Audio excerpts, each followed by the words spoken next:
Students, इस lecture में हम स्टार्ट लेंगे चैप्टर 3 से। आप में से कुछ स्टूडेंट्स का चैप्टर 3 कवर हो चुका है, लेकिन हमारे जो इवन ग्रुप हैं स्टूडेंट्स, उनका ये चैप्टर रहता है, इसलिए हम चैप्टर 3 से स्टार्ट लेंगे। और चैप्टर 3 आपका है group 3A and group 4 elements. इसमें आप पीरियोडिक टेबल के ग्रुप 3A उसके एलिमेंट्स को स्टडी करेंगे, और पीरियोडिक टेबल का जो 4th A ग्रुप है उसके एलिमेंट्स को आप इसमें स्टडी करेंगे। सबसे पहले जो चैप्टर का पार्ट है वो है related with group 3A of periodic table. 3A की अगर आप बात करें तो इसमें कौन कौन से एलिमेंट्स आ जाते हैं? बोरॉन है, एल्यूमिनियम है, गैलियम, इंडियम एंड थेलियम। सबसे पहले तो आपको ये पता होना चाहिए ग्रुप 3A के मेंबर्स कौन कौन से हैं। उसके बाद आपके पास कुछ इसके इलेक्ट्रॉनिक कन्फिग्रेशन और जो प्रॉपर्टीज हैं वो आपको यहाँ पर दी गई हैं टेबल 3.1 में। अगर आप एक चीज नोट करो तो आप देखो कि सबकी जो इलेक्ट्रॉनिक कन्फिग्रेशन दी गई है, तो आउटर मोस्ट शेल में इलेक्ट्रॉन्स कितने हैं? 2s2 2p1, total electrons 3। इसमें देखो 3s2 3p1, इसमें देखो 3d10 4s2 4p1। अगर आप आखिरी शेल की सबकी कन्फिग्रेशन देखो तो इनके आउटर मोस्ट शेल में इलेक्ट्रॉन्स की तादाद कितनी है? 3। इट मीन्स कि आपके पास क्या है कि आपके पास जैसे जैसे आप बोरॉन से एक तो इसमें पॉइंट ये आ जाता है कि इनमें सबके आउटर मोस्ट शेल में इलेक्ट्रॉन्स की तादाद कितनी है? 3 है। दूसरी चीज आपके पास क्या आती है कि आपके पास जैसे जैसे आप डाउन द ग्रुप जाते हो बोरॉन से थेलियम की तरफ, तो आपके पास साइजेस क्या होते जाते हैं? बड़े होते जाते हैं। साइज बड़े होने की वजह से ये जो आपके नीचे वाले लोअर मेंबर्स हैं ये सब, ये इनकी नेचर मेटालिक होती है, जबकि जो बोरॉन है उसका साइज क्या होता है? छोटा। छोटे साइज की वजह से वो अपने इलेक्ट्रॉन इजीली नहीं देता, इसलिए बोरॉन की नेचर क्या होती है? Non metallic. तो यहाँ तक आपको सबसे पहले तो ग्रुप 3 के मेंबर्स के नाम पता होने चाहिए। सेकंड कि इनकी अगर आप इलेक्ट्रॉनिक कन्फिग्रेशन की बात करो तो उसमें आप देख सकते हो कि सबके आउटर मोस्ट शेल में नंबर ऑफ इलेक्ट्रॉन्स कितने हैं? 3, क्योंकि बिलोंग भी किससे कर रहे हैं? पीरियोडिक टेबल के ग्रुप 3A से। तीसरी चीज मैंने ये आपसे कही कि जो शुरू के मेंबर्स हैं उनके साइजेस छोटे हैं, जिसकी वजह से बोरॉन का बिहेवियर नॉन मेटालिक है। लेकिन आप जैसे जैसे डाउन द ग्रुप जाते जाते हो वैसे वैसे आपके पास मेटालिक कैरेक्टर क्या होता है? इनहेंस होता है। इसके अलावा एक चीज और अगर आप देखें कि आपके पास गैलियम, इंडियम और थेलियम, ये तीनों मेंबर बोरॉन और एल्यूमिनियम के मुकाबले में हैवी मेंबर्स हैं, और इनमें आप देख सकते हो कि डी ऑर्बिटल भी इन्वॉल्व है इनके इलेक्ट्रॉनिक कन्फिग्रेशन में। ठीक है, ये आपको इसमें नहीं दिखाई दे रहा, जिसकी वजह से क्या होता है कि इनमें कुछ जो है इनकी प्रॉपर्टीज हैं वो आप देखोगे उनका ट्रेंड रेगुलर नहीं होगा, इरेगुलर होगा, due to the presence of D block, D group, D electrons, D orbital. अच्छा, उसके बाद हमारे पास नेक्स्ट आ जाता है, अगर आप बोरॉन अक्रेंस की बात करो कि हमारे पास 3A के मेंबर्स कहाँ कहाँ पाए जाते हैं, तो पहली बात तो ये कि आपके पास इन तीन, ये जितने भी आपके पास मेंबर्स हैं उनमें से जो कॉमन है वो बोरॉन और एल्यूमिनियम है। ठीक है, और उनमें से भी अगर आप देखो तो एल्यूमिनियम सबसे ज्यादा अबंडेंट है, बोरॉन उसके मुकाबले में क्या है? कम पाया जाता है। अब आप इसमें देखोगे कि बोरॉन बहुत ज्यादा अबंडेंट नहीं है, ये आपके पास ट्रेस अमाउंट्स में पाया जाता है, और इसकी थोड़ी बहुत अमाउंट्स होती है। किस फॉर्म में एग्जिस्ट करता है वो हम देख लेते हैं। बोरॉन आपको हमेशा मिलेगा ऑक्सीजन के साथ कंबाइंड फॉर्म में मिलेगा, यानी ऑक्सीबोरेट आयंस की फॉर्म में मिलेगा। जैसे अगर आप उसकी मिनरल्स देखें बोरॉन की कौन कौन सी है, तो एक आपको दी गई है बोरेक्स या टिंकल, दूसरी है कोलेमेनाइट, और थर्ड आपको दिया गया है ऑर्थोबोरिक एसिड। ये इनके आगे आपको केमिकल फॉर्मूलाज दिए गए हैं, आपने इन सारी मिनरल्स के केमिकल फॉर्मूलाज को मेमोराइज करना है, याद करना है। बोरेक्स, कोलेमेनाइट, ऑर्थोबोरिक एसिड, तीनों को हमने जो है आगे पढ़ना है। बोरेक्स और ऑर्थोबोरिक एसिड को डिटेल में पढ़ना है, और उनकी प्रेपरेशन में आपका कोलेमेनाइट भी यूज होगा। सो आपको इनके फॉर्मूलाज भी अच्छी तरह से याद करने हैं। ये आपको वो ओर्स, वो मिनरल्स दी गई हैं जिनकी हेल्प से आप बोरॉन ऑब्टेन कर सकते हैं। अगर आप एल्यूमिनियम की बात करें, बहुत इंपॉर्टेंट लाइन है, इसको हाईलाइट कीजिए। Aluminium is the third most abundant element in earth crust. जो हमारी अर्थ क्रस्ट है उसकी पहला जो मोस्ट अबंडेंट है उसमें ऑक्सीजन है, दूसरी मोस्ट अबंडेंट उसमें सिलिकॉन है, और उसमें थर्ड मोस्ट अबंडेंट मेंबर कौन है? एल्यूमिनियम है।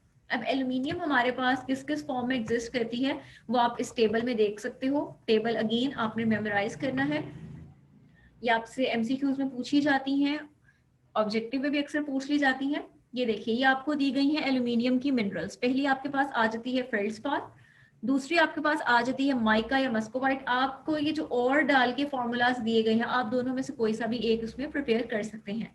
अगला आपके पास आ जाता है कैवलिन या क्ले, कोरंडम, एमरल्ड, नेक्स्ट आपके पास आ जाता है जिप्साइट, बॉक्साइट, ट्रायोलाइट और डायस्पोर। आपने ओर्स को, इन मिनरल्स को अच्छी तरह से याद करना है। अच्छा, उसके बाद इसमें आपको क्या इन्फॉर्मेशन दे रहे हैं कि अगर आप इन ओर्स को चेक करें तो ये जो ओर्स हैं ये ज्यादातर एल्यूमिनियम किस शक्ल में पाई जा रही है, ये भी आप देखो ये ज्यादातर सिलिकेट्स या फिर ऑक्साइड्स की फॉर्म में पाई जा रही है। अगर आप इसमें देखो जैसे ये आपके पास सिलिकेट की फॉर्म में है, ये सिलिका इन्वॉल्व है, तो इसमें आपके पास जो ज्यादातर हैं वो सिलिकेट्स की फॉर्म में एल्यूमिनियम एग्जिस्ट करता है। ये तो आपने देख लिया बोरॉन और एल्यूमिनियम के हवाले से। अगर आप rest of the members gallium, indium और थेलियम की बात करो तो ये आपके पास रेयर होते हैं, कम मिकदार में पाए जाते हैं, और ये ज्यादातर तब बनते हैं जब आप दूसरी मेटल्स की प्रोसेसिंग करते हैं, जब आप दूसरी मेटल्स को उनकी मिनरल्स में से ऑब्टेन कर रहे होते हैं, तो ये आपके पास एज अ बाई प्रोडक्ट तीनों आपको ऑब्टेन होते हैं। ये हो गया इनकी अक्रेंस के हवाले से। अब हम देखेंगे, मैंने आपसे डिस्कस किया था कि हम हर मेंबर का जो फर्स्ट मेंबर होता है वो पेक्यूलियर बिहेवियर शो करता है, उसकी नेचर यूनिक होती है अपने बाकी मेंबर्स के साथ।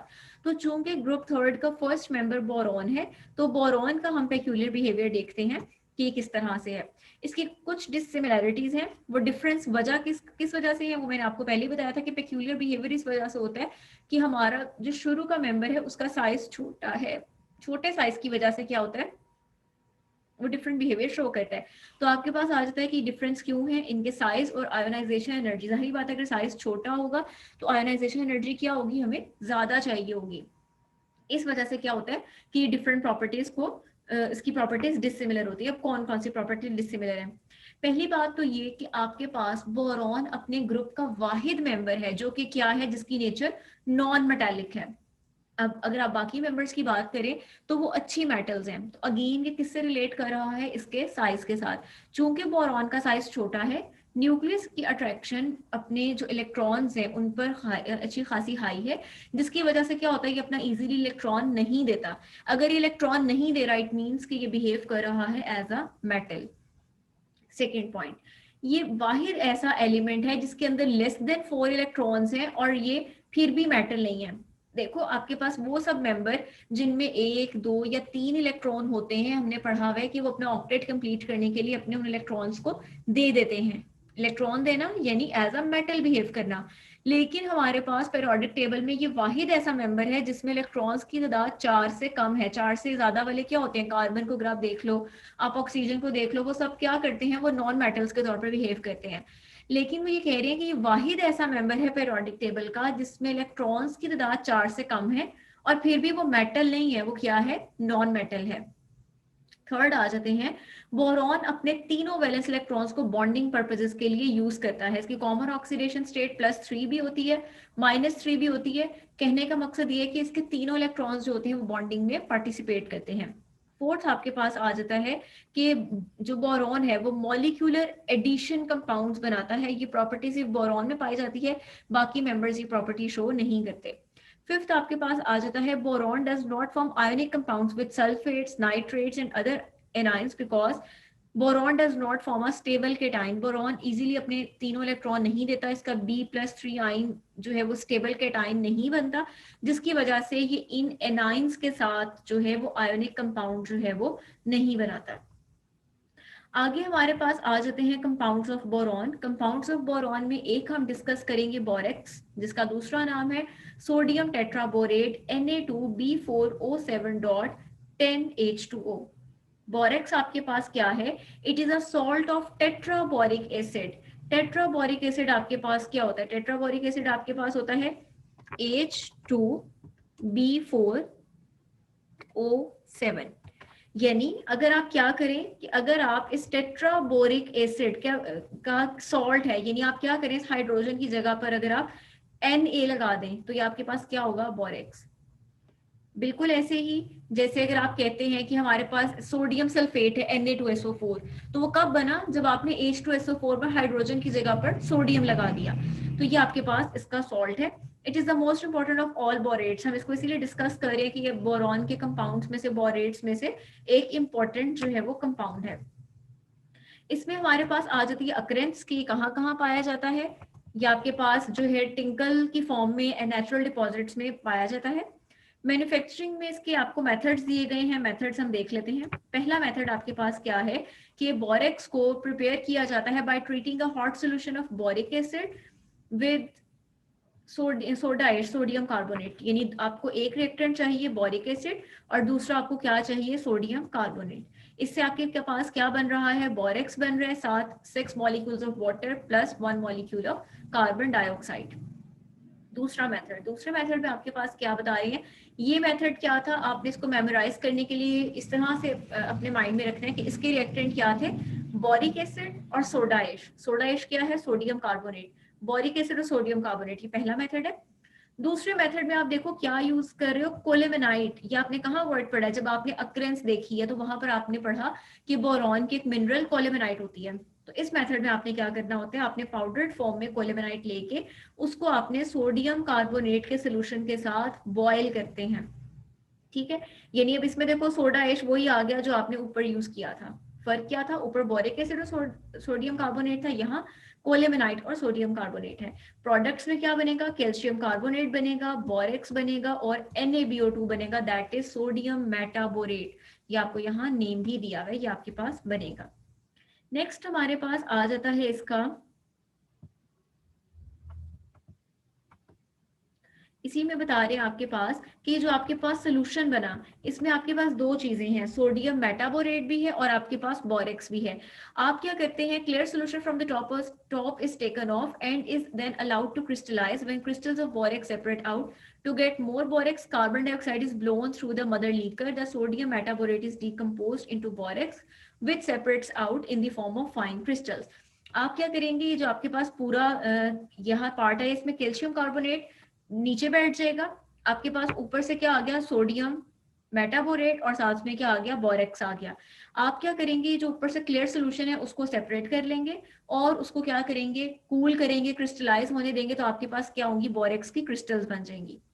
आपके पास यहाँ जो लिक्विड मौजूद है इन क्रिस्टल्स के साथ, जिनको आप मदर लीकर कह रहे हैं, आप क्या करेंगे, उस मदर लीकर में देखो उसमें से मेजर कंटेंट तो निकल गया जो बोरेक्स का था। अब जो मदर लीकर है उसमें बेसिकली ज्यादा अमाउंट किसकी मौजूद है, सोडियम मेटाबोरेट की। तो आप क्या कर रहे हो, आप उस सोडियम मेटाबोरेट में से कार्बन डाइऑक्साइड गैस को पास करवाएंगे, जिससे आपके पास क्या बनेगा, सोडियम कार्बोनेट बनेगा और साथ में क्या बन जाएगा, बोरेक्स बन जाएगा। और यही वो आपकी प्रोडक्ट थी जो आप यहाँ पर ऑब्टेन करना चाह रहे थे। थर्ड देख लेते हैं, थर्ड आपके पास मेथड क्या है कि आप इसको टिंकल से भी ऑब्टेन कर सकते हैं। Tinkle by treating tinkle with water, आप उसको ट्रीट करेंगे, उसमें से आप वाटर को एवेपोरेट कर लेंगे, तो आपके पास बोरेक्स क्रिस्टल्स जो है वो सेपरेट आउट हो जाएंगे। तो यहाँ तक आपने देखा कि ग्रुप थर्ड की एलिमेंट्स कौन कौन से हैं, उनकी अकरेंस आपने पढ़ी, पेक्यूलियर बिहेवियर, और हमने बोरॉन के कंपाउंड में से जो मोस्ट कॉमन है दैट इज बोरेक्स, उसकी हमने आज प्रेपरेशन देखी है। नेक्स्ट लेक्चर में हम इसकी प्रॉपर्टीज देखेंगे। अगर आपको इसमें कोई कुछ पूछना है, कोई कंफ्यूजन है तो you can ask. Thank you so much.